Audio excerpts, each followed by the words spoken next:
In the morning when I rise, give me Jesus.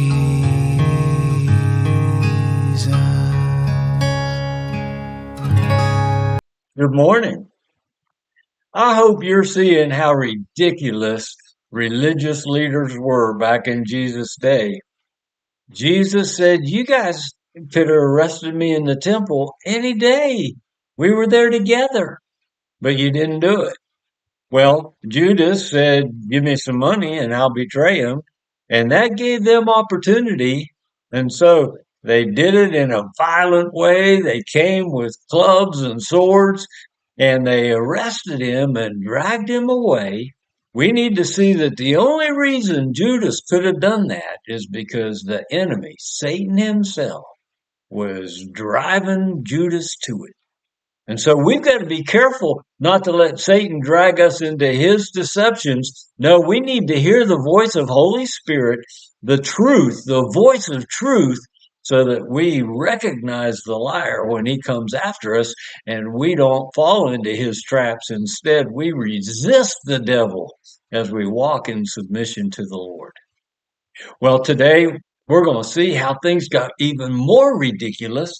I'm in Mark 14, and I'm going to read verses 53 through 59. They say this: they led Jesus away to the high priest, and all the chief priests and the elders and the scribes all gathered together. Okay, they're all here. Yay, we got Jesus now. We're going to do away with him. Peter had followed him at a distance and right in the courtyard of the high priest, and he was sitting with the officers and warming himself by the fire.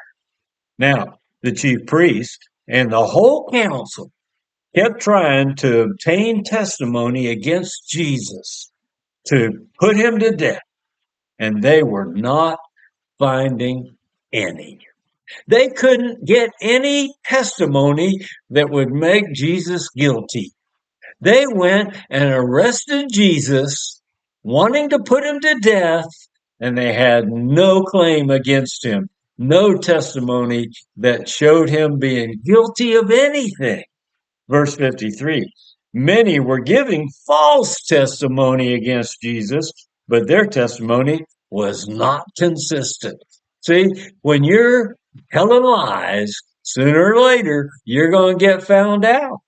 Verse 57, some stood up and began to give false testimony against him, saying this: we heard him say, I will destroy the temple made with hands, and in 3 days I will build another made without hands. Now we know that's exactly what he did.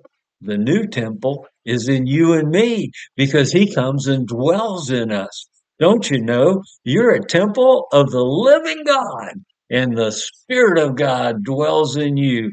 That scripture's in Corinthians and it's the truth. And Jesus was telling these guys that that's what was coming.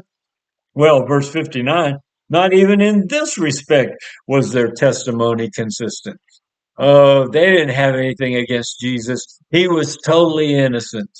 And see, Satan doesn't care what the facts are. He doesn't care what the truth is. Satan is going to go after what he wants to go after.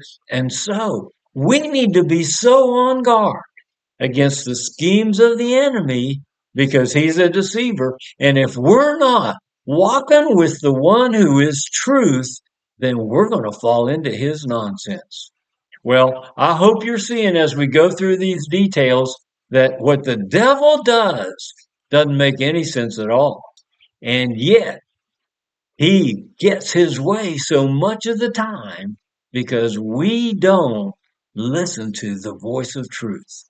Well, God bless you who does listen to Holy Spirit and his words of truth that shut down the schemes and the lies of the enemy who is the father of lies. I look forward to being with you tomorrow. We're going to see some more of this trumped up trial against Jesus. Come be with us. I'll see you tomorrow. Give me Jesus. Give me Jesus.